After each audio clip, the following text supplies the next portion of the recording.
There was just one question I wanted to address in chat. Yeah. Someone asked what would happen if Roe was overturned. So what All happens hell if they breaking go loose. well, other than the potential protests / unrest that might result, let's talk about the law.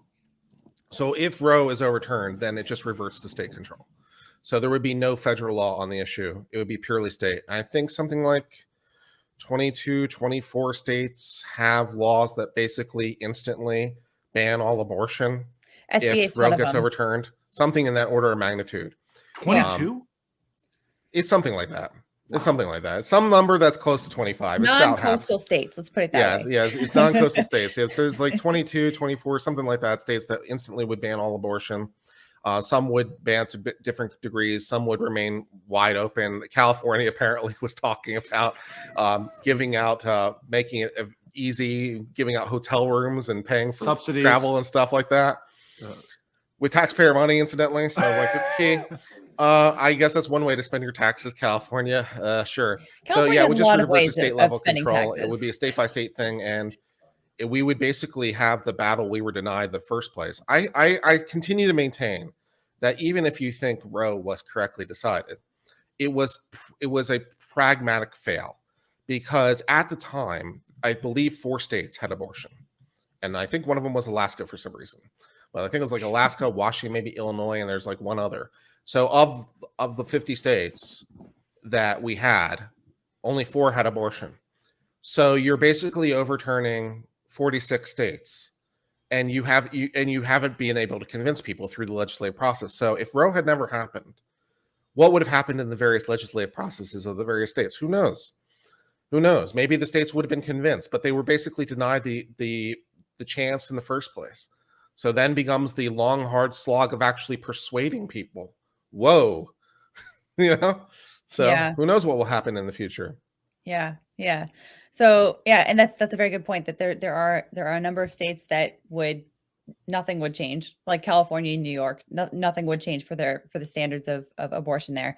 But in other states like Texas, SB 8 makes that very clear that if Roe were to ever be overturned, then it goes back to whatever the Texas laws were at the time on abortion, or, in this case, it would be potentially modified to SB 8. So I imagine that. How about this? How about can we get a ruling from the Supreme Court that birth control has to be offered over the counter in all the states? Because that way you could get it. That's what I think. Yeah, that's how it is in a lot of other countries. A lot of other countries, it's over the counter. And the only reason that seems to pop up for why birth control should be not over the counter is because, well, if women weren't able to get through. If they only could get through prescription, then that means it would come in and we'd be able to examine them and make sure. It's like, but man, who are you to be that paternalistic to women? It's like, maybe they should come in for their exams, and stuff like that. But, that's their choice. If I don't want to come in to see the doctor, screw you. If the medicine if it's not going to cause me harm or side effects, screw you. It's like, it'd be really good for you to come in so you could get that prescription for aspirin, so we can make sure about your general health. No.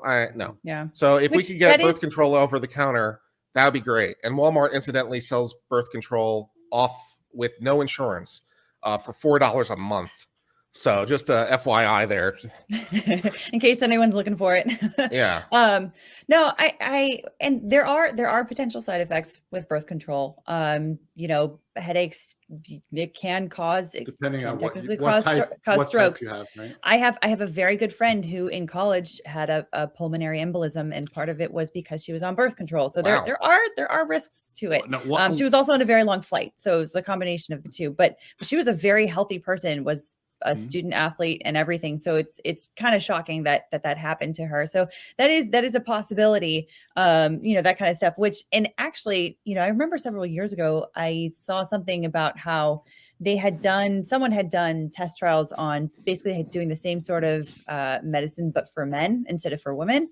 Oh, no, it doesn't work. It kills your teeth. They haven't invented one that actually works for men. I don't know that it didn't work, but what there they was were that saying gel stuff that the side effects were too risky by lowering your testosterone levels, and men in the United States already have historically low testosterone levels. So the issue is it pretty much makes you completely sterile, right? By pretty much like upping your estrogen levels and killing your testosterone, which will cause you to stop producing sperm. It will make you, it is birth control, but it's extraordinarily horrible. The side effects are horrible because, I mean, having low testosterone is horrible for men, like absolutely horrible.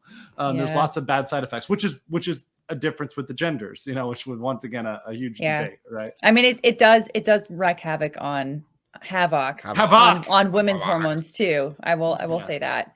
Yes. There was this Vizio gel that I think was being developed in India. I don't know what happened to it, but it looked promising, where they would inject a gel into the vas deferens tubes.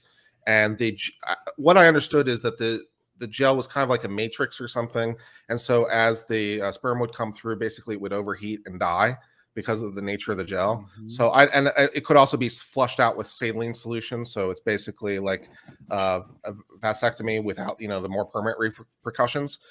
So that looked promising. I don't know whatever happened to that, but well, you think there's I think now there's over like 50 or 75 different types around the world of, you know, female birth control, but we haven't had one male birth control that's like actually effective and like doesn't have horrible side effects. It's like, I think we're not trying hard enough. Like, I think there's got to be an option besides literally a piece of plastic, right? Or you know, a vasectomy. Those are your options right now. You know, and by the way, we have no option for, and I'm very passionate. I mean, we have no option for, you know, our financial, you know, as I call it, financial abortion, which is completely, you know, I mean, I think that's always a fun discussion. That's a great discussion because there's a good reason why people aren't getting married anymore. And there's a good reason why people aren't having families anymore. And there's a good reason why guys are not willing to take the risk anymore. And that's something I hear about all the time. Well, with the inflation numbers looking the way they are, you know, the Great Depression coming all over again, you know. Yeah. Oh, a kid is a great thing right now. Yeah, a kid is a great thing right now. In addition to student debt and recession and eating the bugs and, you know, fried chicken, you know. Well, this is why millennials are having kids later and later right now, right?